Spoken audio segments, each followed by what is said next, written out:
Hi, everybody. This is the More Liberty Now podcast. This is episode 5. I'm George Donnelly, and you can find this episode online at morelibertynow.com/5. That's the number 5. Today I'm here with Joel Anthony Williamson and Corey Moore. How you guys doing? I'm doing all right. Just hanging out, looking forward to the conversation. I'm doing great tonight. It's a nice, lovely Friday night, and there's nothing better than that. Excellent. That honey voice, Corey just really has that honey voice, doesn't he? Yep, I'd say so. You're going to make me blush, man. So, Corey, this is your first time on the More Liberty Now podcast. So tell our listeners something about yourself, because you have podcasts, too. Yeah, I host the Corey Moore Show every Friday night, 10 to midnight, over on LRN.FM. You can find that at CoreyMooreShow.com/live. And it's kind of just more free-form. We don't really do quote-unquote libertarian talk. And the whole purpose of the show from the beginning was essentially to throw away that paradigm and that whole concept that we need to sit there and just be angry at the government and or talk about Austrian economics. I seriously get all of my news from the offbeat section and then somehow apply liberty principles to it, but I don't call it that.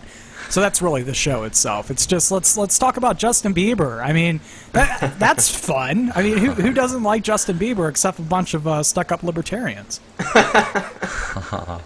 I love that concept, definitely, because there is definitely too much talk of Austrian economics, really. It's just over the top. So I think I've known Corey for several years now, and but I think we've only met in person once, and it was at Pork Fest, I think in 2010 maybe, and I was sitting in the cafe there getting ready to listen to a talk by Brad Spangler, and Corey was my waiter. Mm-hmm. And as I said to him then, I was like, wow, this is like a real Atlas Shrugged moment, because this felt like, this really cool guy that I only, kind of knew online, and here he was working as my waiter, right? So yeah, that was fun that year. I definitely, had a good time doing that, and it was a very, very Atlas Shrugged moment. I felt like it was Gold Skulch, which at Pork Fest really is that. It is that Gold Skulch moment, right, where we all go out in the mountains for a week and just converge together and buy and sell, and just have a good time, and it's great. Now, what's funny, George, you might find this funny, is that now I own a restaurant. Oh, really?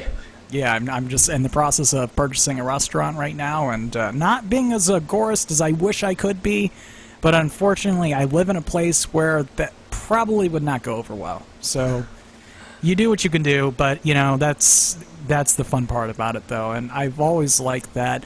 I've always been a people person, so I've always liked serving people and making people happy, and that's a lovely thing about free markets.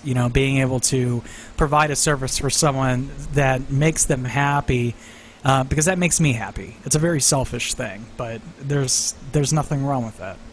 I love the way you put that. I really do. And just I wonder, is that a restaurant located in the mountains of Colorado by any chance? Because, of course, for those who don't know, the settlement, in Atlas Shrugged at the end was located in Colorado, so, I think I skipped that part. I was skimming over that. That was like at the end of the book. I mean, page 732. Like, I also never read John Galt's speech all the way through. It was a little bit, too long. And I just saw on YouTube the other day someone read the entire speech, and it's 3.5 hours long. Jeez. Read out loud. Yeah, that goes on forever and ever and ever. But I actually liked it. I've read Atlas Shrugged twice, at least twice now. So I guess I'm a hardcore. You're a bit of a masochist, George. So today our topic is about developing a positive and productive, proactive mindset for libertarians. And I think this is an important topic because, frankly, unless we have that kind of mindset, unless we're in the frame of building, and actually doing constructive things, the kind of things that Corey was talking about, where we're, you were talking about, Corey, where we're serving people in through the free market, then I don't think we're really accomplishing anything at all. No, that's the thing. And, you know, it seems like most activism would be, I don't even think I'd call it activism, but a lot of what people call activism is destructive in nature. It's very, I know better than you, and therefore I'm right, you're wrong, but you should believe me. I'm right, so you should believe me. That seems to be the mindset, right? Yeah, What do you... Well, I Go think ahead. that kind of activism like really can become divisive, right? You got to find the balance between like a healthy debate and, you know, when something is really serving to divide us. And I think that's sort of in line with what you're saying, Corey. No?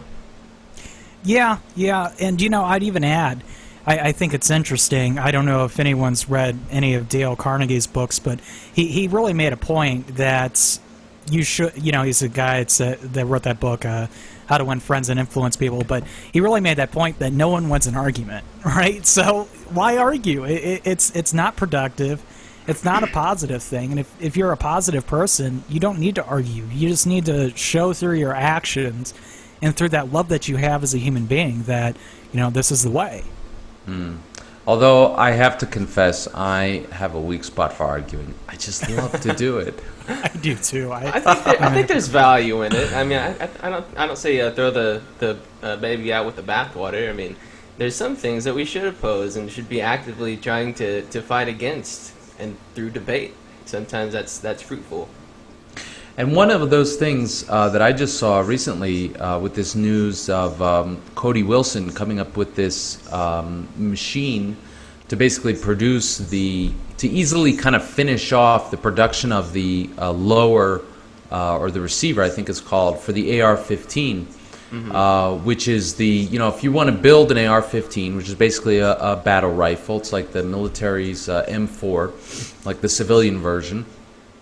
If you want to build one of those out of spare parts, you can get all the parts for it without, you know, going through the government background checks, except for the receiver part. And so there's this marketplace where you can basically get the receiver with 80% of the work done on it, and then you finish off the rest, and you basically have you know, a battle rifle and an AR-15 that's not registered with the government. You know, nobody knows that you have it.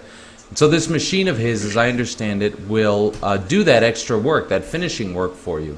And he's selling them like hotcakes. And it was even in Wired. And all this is admirable. I applaud this. But, you know, getting back to what you were saying, Joel, he's a quote in the Wired article. He said, "This is a way to jab at the bleeding hearts of these total statists. It's about humiliating the power that wants to humiliate you." And I think that's an eye for an eye attitude that doesn't serve any of us very well. What do you guys think? Eye for an eye. I mean, I guess if you're talking about non-coercive, you know, retribution, then eye for an eye in that sense is totally legitimate.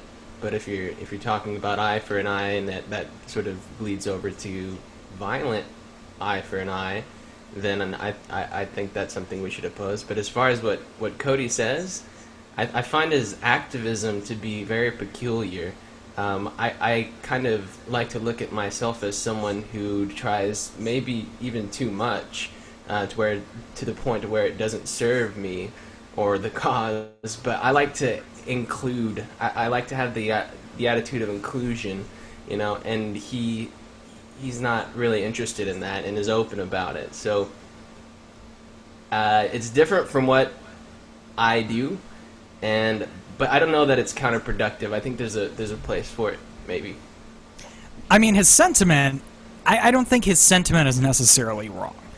The concept itself that we should be doing things counter to what the statists, God, I hate that word, but what the statists are doing, you know, it's great, and it's great activism, and I get what he's saying. If you read between the lines, you understand that. But rhetorically, it sounds terrible, and it's part of the reason I think that there is such a negative connotation of what being a libertarian is. It's some of that shock value kind of mixed in with anger, angry white male syndrome, as I call it. And it doesn't really do any of us any good to talk like that. I mean, you can communicate the same thing.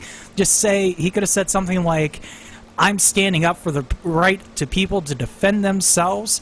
I'm standing up for the right of people's self-sovereignty. I mean, there's so many good ways he could have said that, rather than saying, well, we're going head-to-head with the statists. Eye for an eye, you know, like Gandhi said, makes the whole world blind. It doesn't help us to have that kind of mentality. Yeah, I think that, you know, anytime that we're going to do something, that somebody, you know, if you're going to do something libertarian related, you know, that's going to get you press, you have to think about the public relations angle too. And you also have to search, I don't know, maybe in Cody's heart, for him it's all about, you know, humiliating people. But I don't think so. You know, I have a hard time believing that. And I think we should always try to come from a place of, as you said earlier, Corey, serving other people. And this is a way to serve other people, to give people the means to defend themselves that they need it. And, you know, I really think this kind of talk, and it's not the only time. You see these kinds of things all the time. Even just this word statist is an us versus them kind of thing. And you see people talking about how, you know, X group has to suffer and X group are idiots and all this stuff. And it's you know, it's like we've said, you know, it's so much anger, so much hate. Yeah. I mean, and he may have been talking about, when he said total status, he may have been, and I'm not trying to go to his defense by any means, to distribute his defense, but no pun intended. Yeah, exactly. I mean, maybe he's talking about the murderers and thieves that make up the state. You know, these total status. He's talking about the state itself. I actually don't run away from the us versus them mentality so much. I find it to be useful, actually. And I know this entire thing is supposed to be how to stay positive, but I guess if I'm being picky, it makes me happy to understand it as such. I mean, it is an us versus them. I would agree with you. But how do you communicate that? That's the bigger issue, right? Because to the average person, they love the state.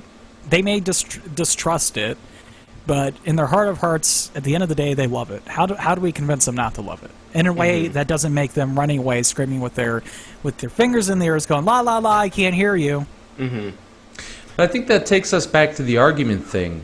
You know, in order to convince somebody of something that they're resistant to, I mean, you practically have to enter into an argument with them.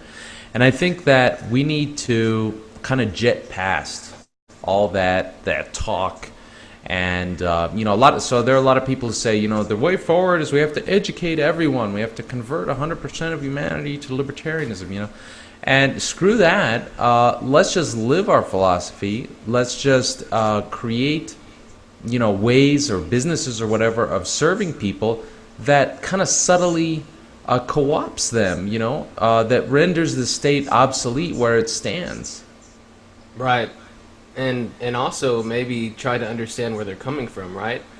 I mean, I actually wrote a list of 10 things here also, like you recommended before we started the show. But one of the things I wrote was my biased answer was read Konkin, and then my unbiased, maybe more realistic one was read things that you disagree with. Read literature that you hate, you know, so you can have a better understanding of where people are coming from. So it makes us, you know, more likely to communicate our ideas in a more efficient way. I'd have to agree with you, Joel. It really comes down to a lack of empathy, and I don't know. There is a sense of some mental illness in this community, I think. I hate to say that because I'm not trying to make it sound like everyone's nuts, but you know, I think that a lot of people who call themselves libertarians and believe in the philosophy also are unable to cope with what it means to be human. And that manifests itself in a lot of ways. We could dedicate 7 hours in a show to that. But the empathy, I mean, I just want to emphasize what you said because it is so important. And the Konkin thing ties into what you said, or to what George said as well. Because those alternative institutions are going to be so essential when we build the society. And we should be building them now. And I think there are. there was some great stuff. This is one great instance. Cody Wilson, love him. He's doing something that is actually productive, even if his rhetoric is not. Definitely, yeah. No, I applaud anybody who gets out there and tries, because, of 100 people who kind of sympathize with the idea of personal liberty, perhaps 50 of them have nothing to say about it. It just remains kind of an intellectual curiosity. And then there's, you lose another big group, perhaps another 45, when it comes time to do anything about it. And so you only have maybe 5% of people who actually do anything, really. And of those, a lot of people become disenchanted, and kind of fall by the wayside. And Cody has been working on several different projects over an extended period of time. So, I definitely applaud that. Yep.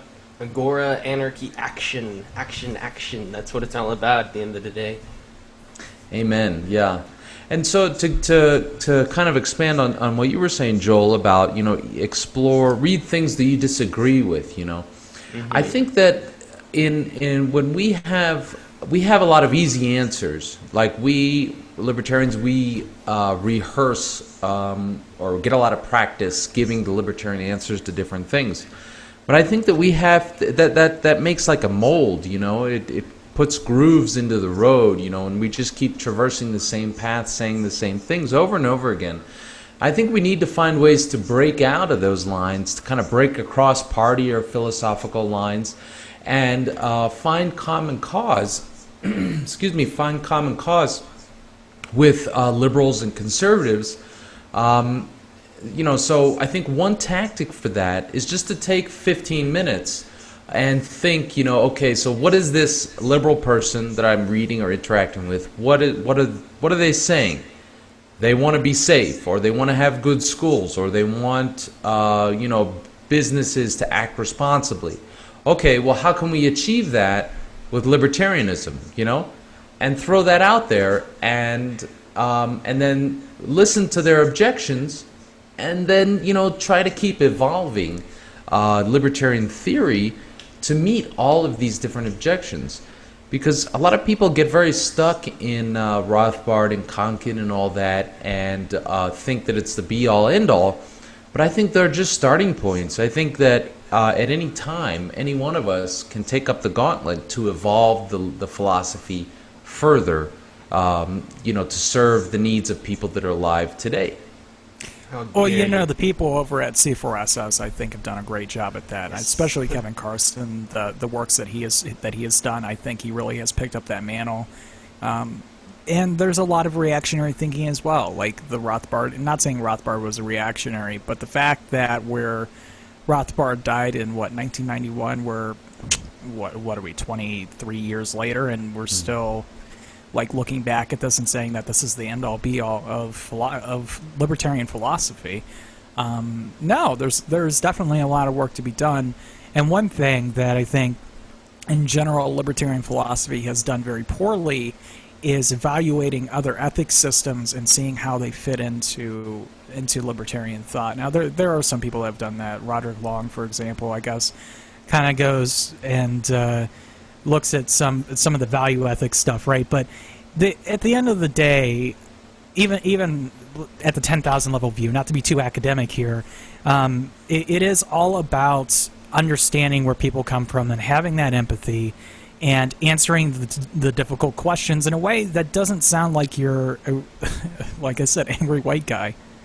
Mm-hmm. Yeah, I agree. C4SS is where it's at for me, honestly. I think they're doing a great job at recruiting, more traditional right libertarian thinkers, as well as sort of the social anarchists who haven't heard of a whole lot of economic thought before. They're doing an excellent job. Although, I think C4SS, as Admiral, I have a couple criticisms, just to kind of break up the left libertarian fanboy party here. One is that they do business as a group by consensus, and so they can be really slow moving, to do new things. And another is that a lot of the articles are kind of a little bit obtuse in the, or maybe that's probably not the right word, but they're kind of like hard to engage with because they're overly academic. And so like I sit down to read it and I read the whole thing and I understood everything and I'm kind of like, so what, you know? So I think that a lot of the articles would benefit from a little bit of more of a marketing and copywriting touch to them, so that the so what, you know, the deliverable, you know, the this matters because X is clearer, you know, and so that it's less academic, because you know, academic stuff is awesome, but I think that they really want to get their stuff into newspapers into a mainstream audiences, and you need to have, you know, you need to be writing at like a 6th grade level or below, and you need to have some punch to your writing in order to reach that kind of audience. That's an excellent critique. I mean, I do copywriting for a living as well. A man of many trades. And that's one thing that I've noticed as well. It is a big issue because we can understand it. We're well-read people. We have a context. We've read all these books, Rothbard, whatever, Mises, all the way back. You know, we understand this. We have the context. We have the context of the philosophy. It's a fair critique. Now, maybe the point we need to get to, because this is not like a situation we haven't had before. You know, these same criticisms were probably said about Rothbard, right? What we really need, I guess, in that sense, is to take that really academic stuff, maybe even ourselves, and distill it down into some more applied, you know, writing. Things that, like you said, at a 6th grade level, pamphlets and other types of materials.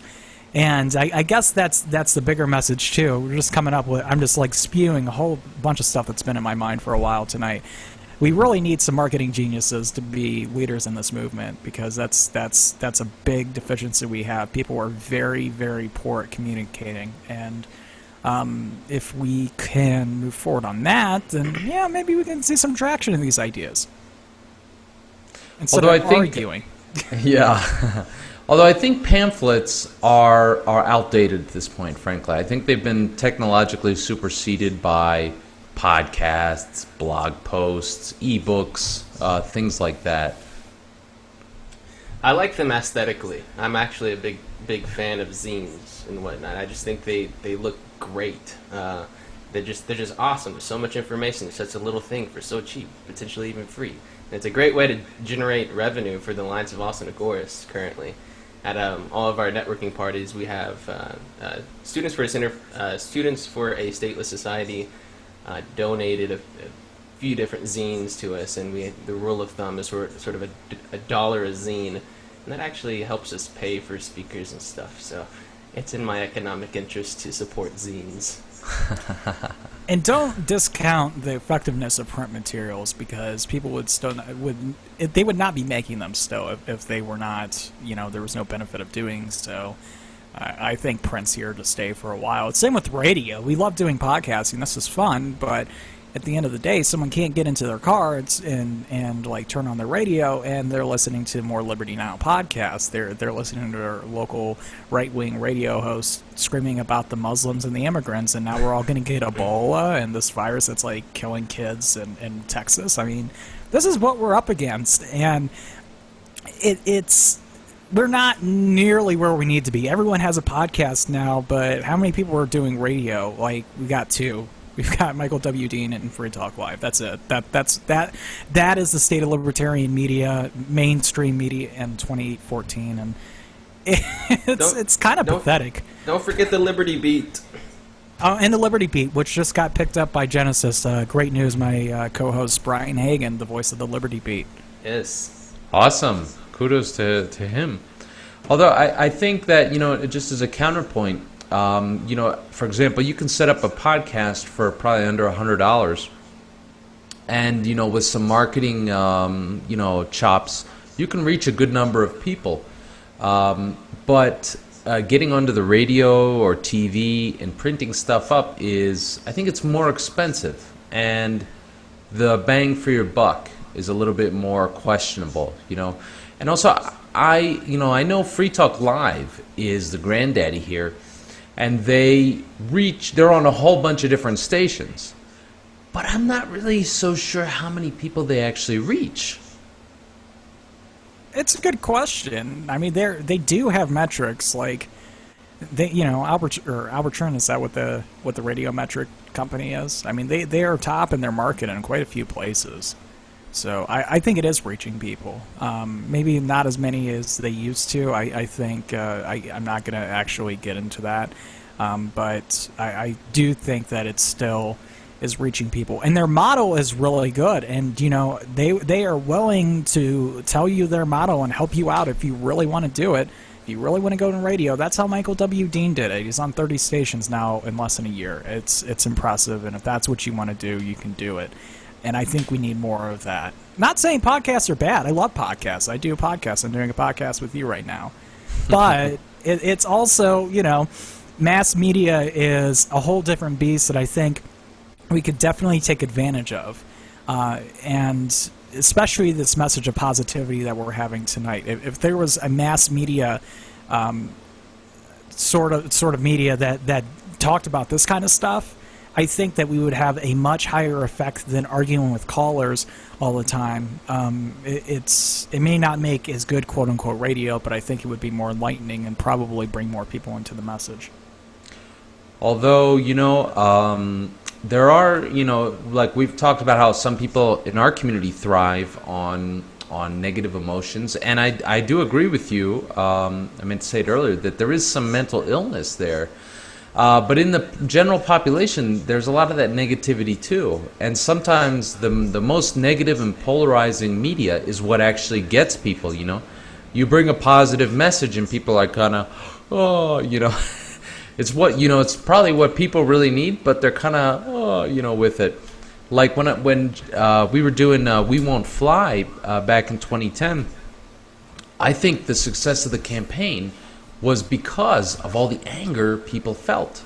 And once we tried to shift, you know, we were in touch with so many people, but once we tried to shift it from the, you know, we're not going to fly, we're angry, once we tried that transition, like, everybody's like gone, you know.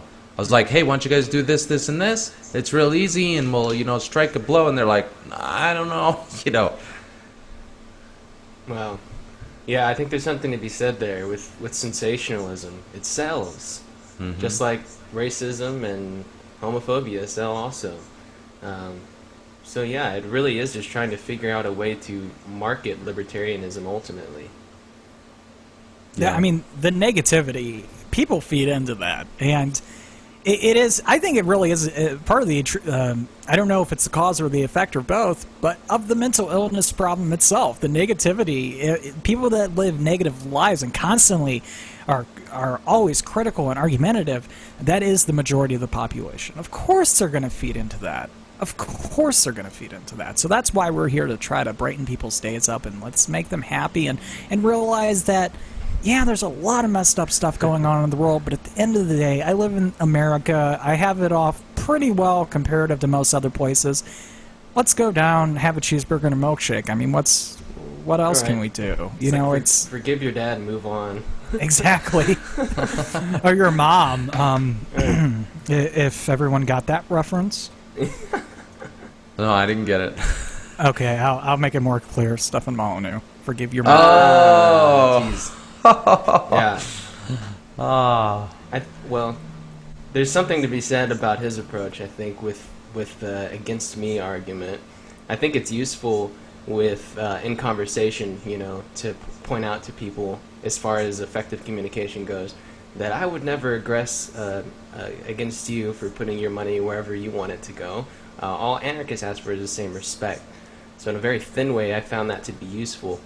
But to go to the point of completely cutting ties with people who do believe in the state, for the simple fact that they are Republican, you're going to refuse to do business with them or something, I think is a horrible, horrible way to spread the idea of libertarianism. Although I think, you know, isolating yourself too much You know, like a lot of people talk about they want to live off grid in a cabin away in the mountains and grow their own food and stuff. You know, that brings up thoughts of mental illness. You know, just complete isolation. That's not healthy. But to look at the flip side, you know, getting back to Corey talking about how to win friends and influence people, I have read so many books in that genre over the last 15 or 20 years. And there's one principle there related to this, in that you have to be careful whom you associate with, you know. If you associate with people who are negative or who are not receptive to your goals or who have completely different paths in life, it's going to bring you down, you know. It's going to get in the way of you achieving what you want. And so I think that there's a kernel of wisdom in that, you know, in that extreme response, and that is, you know, you have to surround yourself with the kind of people that you would like to be like, you know. Right. But that doesn't always follow down by ideology. There are a lot of libertarians, and I would say probably most, that I absolutely despise, hate, and do not have any commonality with, other than that we agree philosophically. I mean, go to PorkFest, trust me. I mean, that'll show you right there exactly what you need to say. Not to say that there aren't a ton out there that I love, that I just don't talk to because of those reasons as well. It's just, George, you're right, and that's the thing. You have to have people in your life that are going to enrich your life instead of bringing you down. And I think that was really the key of Randian philosophy. You know, taking that egoist nugget and bringing out the rational part, which was love yourself and do for yourself and surround yourself with people who have a common goal. It's not about ideology. I have Republican friends. I have Democrat friends. I have communist friends. I love dearly because we have a common goals in life and have common mentalities. It's not about that. Now, when you have those people in your lives, you do influence each other, and that's the more important part. It's not about what you believe, at least in that sense, politically. And that brings me to another point I want to bring up about how to build a more positive and proactive mindset, is that people should try to engage in a little bit more right brain thinking. I think that logical, making everything completely logical is left brain thinking, and right brain thinking is more artistic and creative. And so I think that we need to have more of that. You know, I think if you look at it in a solely left brain mathematical 2 + 2 = 4 fashion, then you're going to think I can't have communist or Republican or Democrat friends. These are statists. They're evil. They want to aggress on me. They could kill me in my sleep, you know, with a 1040 form. But it's when you bring the right brain thinking and just the basic human values, you know, and you relax the ideology a little bit, that I think you let in some air and some space to go beyond the limits, dare I say, of overly rational thinking. Yeah, I totally agree. I mean, aesthetics is lacking entirely in libertarianism. Libertarianism needs art, to be frank, and I don't not know. Jordan Page. We don't need songs about liberty. We really don't. We need art, but I mean, I like Jordan Page and like Tatiana Moroz. I love Tatiana, one of the greatest people I've ever met. But seriously, lay off of it. I mean, we need art, and we need real art, not, oh, I love liberty so much. Oh, that is hilarious. Kill the government. All right. That is so funny. Sorry, go on, Joe. No, that was excellent. I mean, I just think that as far as happiness in your own life is concerned, also quit focusing on economics always. You know, like get a paintbrush out and do something that fulfills you in a way that isn't mathematical like that. I mean, go see a comedy show, hang out with libertarians, and don't talk about economics. You know, talk about your favorite color. I mean, it's, you know, that's stupid, but I'm being serious. Like, you don't have to always have the conversation of how to defeat the state. You know, you think for a group that smokes so much pot, there would be a lot more art.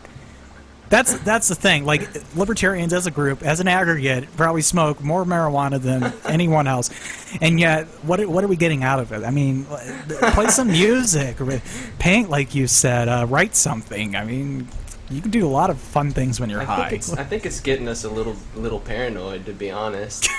I'll just say something. Okay, so I suffer from migraines, and I don't smoke pot because it makes me paranoid. But I did smoke pot the other day, and by the way, I think that's something everyone should do. Not smoke pot, but do something illegal once in a while. It's liberating, damn it. Jaywalk. But I smoked pot, Flip not off a a lot. police officer. No, don't do that. Right. No, I smoked a little to try to help with the pain of my migraine, and it did. But there's a lot of side effects that came along with it. I was actually trying to set up with Spotify, which I now have and enjoy, speaking of music. But I just couldn't bring myself to do it because they wanted my public key. I had to. You can only set up with Spotify if it's automatically withdrawn from your account. And I was so paranoid I couldn't do it. And so I finally sobered up and accomplished that. But yeah, to answer your question of what is marijuana doing to the movement, it's probably just making us paranoid. I think that's a big part of it. Oh. But getting back to something you were saying earlier, Corey, I don't remember what exactly it was, but it made me... Oh, you were saying there were some people in the community that you just despise, yeah? And I was so excited around 2007, 2008 when I found the Libertarian community. I'd been just kind of an admirer of Rand for like 15 or 16 years before that. Read everything of hers, considered myself an objectivist associated with other objectivists. Then I found the Libertarian community. I was like, wow, this is so cool. I love these guys. These guys are so interesting. And then after a while, I started finding out like some of these people are just real assholes. And it's been really troubling to me, and it's still troubling to me today that, that there are libertarians that I cannot get along with. And that I actually have to like distance myself from, or otherwise I'm just going to be like feeling bad all the time. Mm-hmm. Anytime I interact with them or post to Facebook or whatever. And that's so disturbing because I always hoped, like when I found it, I was like, yeah, these are my people, this is so awesome. I'm going to love everybody. Everybody's going to love me. Silly naivete, of course. The fanboy element, that's about the same time I came in. Same concept I had. Yeah, and so it's been so troubling, to find this. What has you guys' experience been? Well, you don't have to be friends with someone just because they're libertarian. And it's a lonely world for anarchists out there sometimes. So we do tend to gravitate towards people who share our ideologies, there's nothing wrong with that. But I guess, again, going back around to what we were talking about earlier, don't limit yourself in that way. It's okay to have statist friends as long as they're not dragging you down. And I think it's okay to have anarchist friends who just completely disagree with you. I mean, as long as it's serving to be helpful, in your life. Yeah, but I will make the argument that your life partner should be an anarchist. I made that choice, best decision I made in my life. If I have a feeling that in romantic relationships, the ideology itself matters a little bit more, and it comes down to a lot of things when it's going to be like parenting, finances, things like that. If you're sharing your life with someone, they should agree with you and have the same values, and I think in that case, the ideology should be a predictor. Like, I can have friends, but I can go away from my friends. If I enter some sort of partnership with someone, and especially if kids start to get involved, I want to make sure that in that case, that person and I see eye to eye on most things, right? That is a great point, especially the kids part. For example, my son is 8 now, and when he was about 3, I went to Liberty Forum, New Hampshire Free State Project event, and I found out about unschooling. I had no idea about it before that, and I was like, gotta do this, And I talked with my son about it when he was older, and he wanted to try it because he tried school and he didn't like it. But his mom has always been kind of leery of the idea, and there's been a little stress there because of it. Yeah, I bet that makes it hard. For sure. I had it easy personally. I don't want to detract from your story, George, but going back to finding a partner that agrees with you ideologically. Both of us didn't start out as libertarians at the beginning. I sort of evolved into that and drug her along the way. And now I don't think that she's comfortable with any type of label, but she's definitely an anti-authoritarian. And while she's smart, and we argue a lot, and it helps me improve my arguments. But it's not to the point, we don't disagree to the point to where it's divisive. Well, that's good, yeah.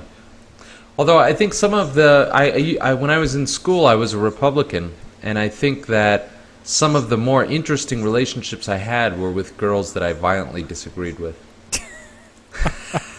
Yeah. Yeah. There's a term, but I'm not sure what the explicit rating on the show is. But you all know that term, and I would totally do that to Hillary Clinton. Yeah, it's frustration. Or Sarah Palin, just to say I did it. Hey, Sarah Palin is kind of cute. You know, I was at a Red Robin a couple weeks ago, and I swear to God, I saw 3 women and like 3 booths right next to each other that looked exactly like Sarah Palin. I was like, is there some sort of convention, or like, is this a thing now? We want to look like Sarah Palin? I don't know. It was very confusing. But really, any woman who has the balls, sort of figuratively speaking, to run for vice president or whatever, and lives in Alaska and all that stuff, even if she said some foolish things, that's admirable. I like strong women. I don't like women who get in my face and are like, well, I'm going to give you the woman's point of view, that kind of a thing. But I like strong women, and I can respect that. Yep. I'm on board with you there. I don't like to be bored in a relationship, and just to have some dimwit just like, yeah, I like that, I agree. It's not fun. It's not interesting. Spice it up a little bit. Yeah, the leeches, they really are. There's a lot of women out there that are very leechy, and actually, I think looking at patterns of people that I've seen have gotten divorces early on in their marriage, that it's either the leechy type of woman, because men get sick and tired of that. Unless you're a certain type of man, you don't want a woman who is like constantly subservient to you, or it's the ones that are so strong-willed that they basically criticize you for every single thing that you do, and that one is very bad as well. Well, that's something that's not limited to women, obviously. No, men can be like that too. Mm. But yeah, that whole thing where they're all whoever it is, the man or the woman, is waiting for you to fail, and it's like, I told you so. That is so toxic. Oh my God, that's like, sucks the air out of the room. But if we can just get back to subservient women for a second. But this is a Randian thing too. A woman who is, fairly subservient all the time, like there's no sexual value or excitement in her being subservient. But a woman who is very strong-willed and courageous and, all that, when she's subservient in a certain moment, that is special. There's one moment I'm thinking about. And that is true. That is so true. Right brain thinking, right there, George. Right brain. I don't know. That Lots might be of libertarians third can brain appreciate thinking. that in their basements, right? Speaking of women, I have a theory that I'm sure I didn't make up, but just in my experience at Brave New Books, because I am over there every other day, and if anyone doesn't know what Brave New Books, it's sort of the mecca for libertarian activism in Austin. And there's some great people, but I can tell you it's just ridden with men. And I think that sort of goes for the entire liberty movement, I think, or liberty community, sorry, not the Liberty Bowel movement. But men are creeps a lot at Brave New Books. When a woman comes in and she's slightly attractive, it's like they just become salivating dogs, and it's like Yeah, it's like, come on, I know this isn't the first female you've ever seen in your life. Chill out and have a conversation with her, you know? So don't be a creep. That's my advice to bring more women into the movement, and I can speak with experience. We actually have a lot of women involved with the Alliance of Austin Agoras at our monthly networking parties, and I think the people who join us aren't salivating every time they walk inside the room. So I think men have gotten weak. I think that we have gotten overall just so weak, and you even see it in art, like in some stories where the male characters don't take the initiative, or when they're dealing with the female character, you know, I've seen this in a couple different shows, and the female character is like, so we gonna hook up or what, you know, like in other words, and the guy's like, oh, it's up to you, you know, and it's like, I don't know, what do you guys think about that? There is a general weakness, and it's manifested itself in a lot of different areas. I think that's a great example, and another one that I can think of is I don't know if this is everywhere, but I've seen it definitely where I'm at. A lot of men who refuse to work and have the women work instead. Nothing wrong with women working, but they will sit at home all day, you know, play video games and smoke pot. I mean, it's a pretty common phenomenon. I think that's absolutely ridiculous, and it really, I'm going to get angry because when I think about it, it really angers me.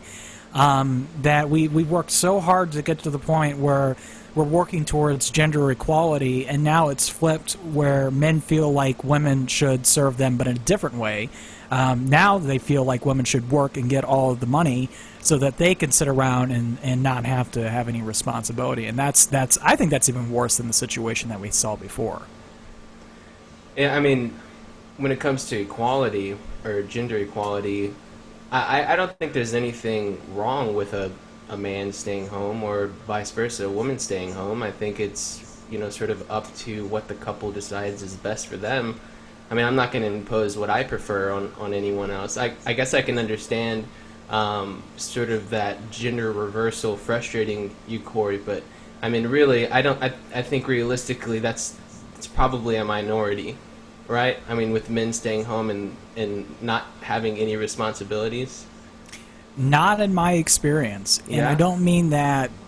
Don't get me wrong. So let me actually explain this in a little bit more depth. I don't mean in a case where a man stays at home, takes care of the kids, you know, is the housekeeper, whatever, or whatever arrangement a couple works out. I'm talking about where... I'm talking about a situation where the man refuses to work and is putting that responsibility on his girlfriend or partner or whoever. As it's like the childification of men, right? And we see this. It's the reason why women now make up the majority of people in universities. It's why women are starting to make up the majority in the workplaces. And I don't think it's a bad thing necessarily that women are accomplishing these things, but it is a bad thing that men do not seem to have a sense of responsibility that they used to have, and it is the weakness of men. Men are a lot weaker than they used to be because I think that society has allowed them to be, and it's an unfortunate reality, and I think in the future it's actually gonna turn into an even bigger issue. I don't know, George. I don't know if that's what you were thinking of, but... I think you're dead on, Corey, dead on. And I'm going to say something a little controversial. I think in a relationship, the man needs to lead. The man needs to put some leadership on the table and set a course and be the guy who's taking the initiative, generally speaking. Now, when I say leadership, some people think of presidents and dictators and order givers and things like that, but that's not what I mean. I mean like taking the initiative and being of service and taking responsibility. You know, echoing what you just said, Corey. Yeah. You know, I would disagree with you slightly on that. I feel like that leadership role should be shared equally, right, but yeah, I think we, for the most part, agree on this. I mean, I try to avoid normative approaches towards life, I guess, and especially with relationships, or, I mean, that even goes for sexuality, you know. but I don't know. There's nothing wrong with responsibility. There's everything awesome about it. But at the end of the day, I don't think it has to be a certain way when it comes to love. And for me, Kelsey and I's relationship is fairly egalitarian. It's sort of what Corey was talking about. Our leadership is shared. It's no one is above the other. At least we like to think that. I think especially if kids enter the picture, it becomes even more, like if you're just a couple of people and you're just kind of hanging around and having fun and whatnot, that's one thing. Even though I still think in that case it's incumbent on the man to take a leadership role. But I think if it gets into a real family situation, you have kids, like even more so. Mm-hmm. Well, I can't speak with experience on that, so. Yeah, neither can I. So maybe my opinion will change once you have kids. I'm a little old-fashioned, so we'll see. So, and one other thing that also has echoed some things you guys have said. Another, my last way of building that positive and proactive mindset is to have a builder's approach to things. Like I see that often people are focused on tearing down. They say, we have to burn this flag, we have to destroy this institution, we have to vilify cops, we have to repeal this law, destroy, destroy, destroy. But I think that we have to, at the very least, balance that with a building approach, So, for example, we often talk about how business and the market and whatnot can regulate itself, So, but to say that the market will take care of itself is just kind of like a convenient shorthand for saying that somebody is going to take up that responsibility. And I think that we have to be the leaders in taking up the responsibility for all this self-regulating activity that we are always saying that the market and people or whatever are capable of. And so, and also I think that, and this echoes something that you said earlier, Corey, as well, I think the real essence of the free market and of our philosophy is that we serve others. And this sounds like a leftist thing, but the fact is that if I'm not serving anyone, then I don't have I don't have a product on the market, I'm not making money, I'm not doing anything, I'm headed downhill. And in order to have success, legitimate and honest success in a free market, you absolutely have to be serving someone. Because, and in that sense, our philosophy actually forces people to serve each other because there are no easy outs. You can't get a job at the DMV. You can't get, welfare or whatever, or at least not as easily. And so really I think that ours is even, in that sense, even more leftist or, serving of one group of another or one person of another than even liberals can pretend to be. Yeah, but we're just evil capitalists, and we just want to, be greedy and all of that. But that's the truth. The coercion element right there is the reason why people can get away with not serving people, and that's almost like the element that we should be communicating. It is. There are literally classes of groups of people in this country, and it's not just the government, that their entire subsistence and existence is based upon taking wealth from other people, and that's really a big part of it. Now, the other thing is, I think if you're a libertarian and you're not attempting to have, at least, even if you have a job, a standard job, if you're not trying to juggle one business at all ever, then I don't think you're much of a libertarian. If you're not really trying to play the market and find your niche in it, I mean, what's the point? Because you can argue all day long, but like the old saying goes, actions speak louder than words, and if you think the market does so well, then you should be in it. And the interesting thing about that is, if you do that, then you actually have a deeper understanding of how the market actually works, rather than just reading a book about it. Yeah. I mean, if the market is the sum total of all voluntary human interaction or exchange, then it's okay if people slack, I think. I'm not a fan myself, but if someone wants to not do anything, let them do it. Let them build a hammock and not do anything all day. But really, what's most productive for libertarians, and as an agorist, I think is sort of what we went over at our last interview when you and I talked, George, is focusing on trade, right? Focusing on specific, well, not limiting yourself to the counter economy, I guess, but really focusing on something that you can provide and exchange voluntarily with others. Amen. Yeah, nicely said, guys. Hey, we have a question from my friend Anthony, who lives in California. He's asking, it's not exactly directly related, but he's asking how does he find a local liberty-minded group, because he just moved to Northern California. You guys have any suggestions for him? My suggestions, the two things that I always suggest to people that are looking for liberty-minded groups are A, and it's terrible to say this, but look for a Libertarian Party group if one exists.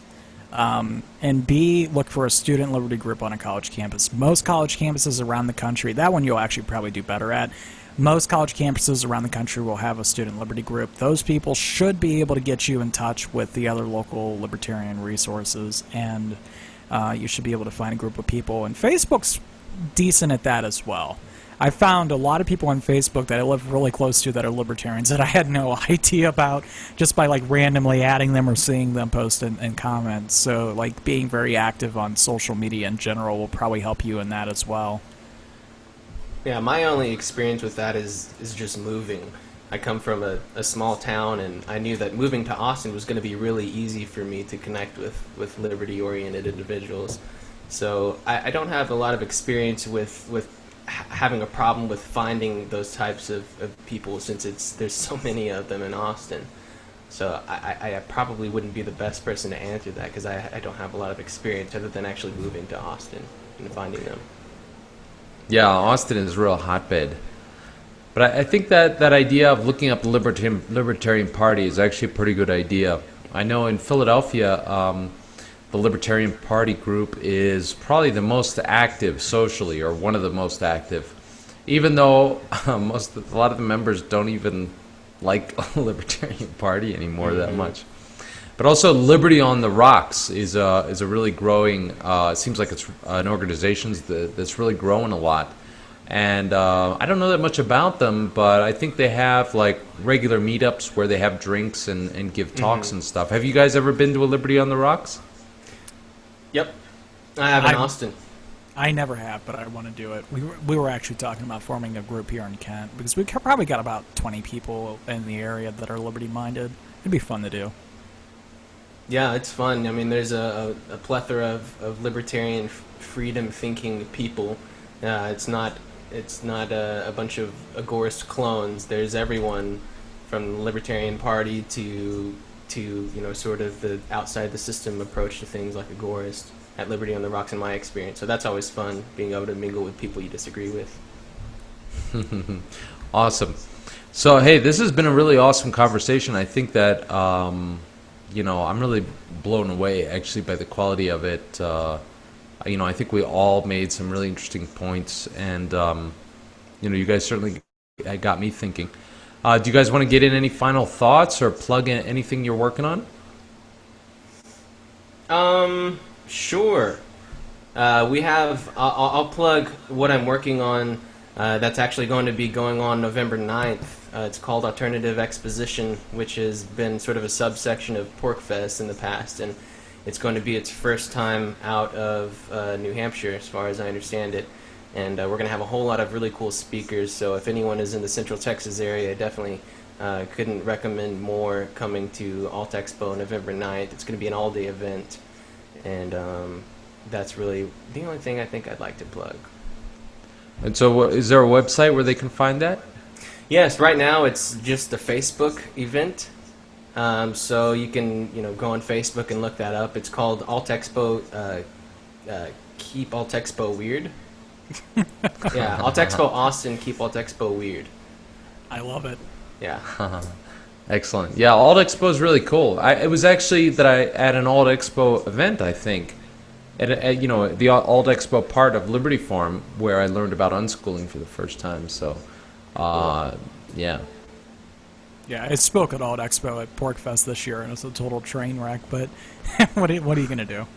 Yeah, mine was not that awesome either. But I don't know, at PorkFest, I'm always kind of, I mean, I've only been twice, but I get there and I'm like, oh, this is so nice. I just want to relax. You know, I don't want to do anything, really. yeah, it's a lot of go, go, go. Good on the brain, bad on the body. Not a lot of sleep, a lot of drinking, which is fun. But Yeah. geez Louise, was I exhausted after this last time. It's my only time I ever went. But I'm going to make the suggestion. I may or may not have paid a ticket to get into the VIP tent this year, but I know I'll be paying for one this year because that is amazing. All the booze you can have and bartenders that can make some excellent drinks. nice. Ah, good to know. I didn't know about that. So you want to plug anything, Corey? Yeah, I'll plug my show tonight. It's in about an hour. You can go to lrn.fm, listen to it. It really is like no other show you've probably heard before because we don't really talk about liberty. I'm still waiting for the day Ian Freeman sends me the email and says you're done, you're off. I got someone better to fill in for you, but it's a good time. Got Brian Hagan of the Liberty Beat on there with me. Every Friday night we have a good time, and you should tune in and chat with us. Awesome. I'm going to tune in tonight. All right. Definitely. Sounds like fun. All right, well, thanks, guys. This has been the More Liberty Now podcast, episode number 5. You can find it online at morelibertynow.com/5, the number 5. If you like what we do, you can support us at morelibertynow.com/support. No pressure, totally up to you. And thanks again, guys. It's been a real pleasure, and have a great weekend. Of course, laissez-faire. Peace.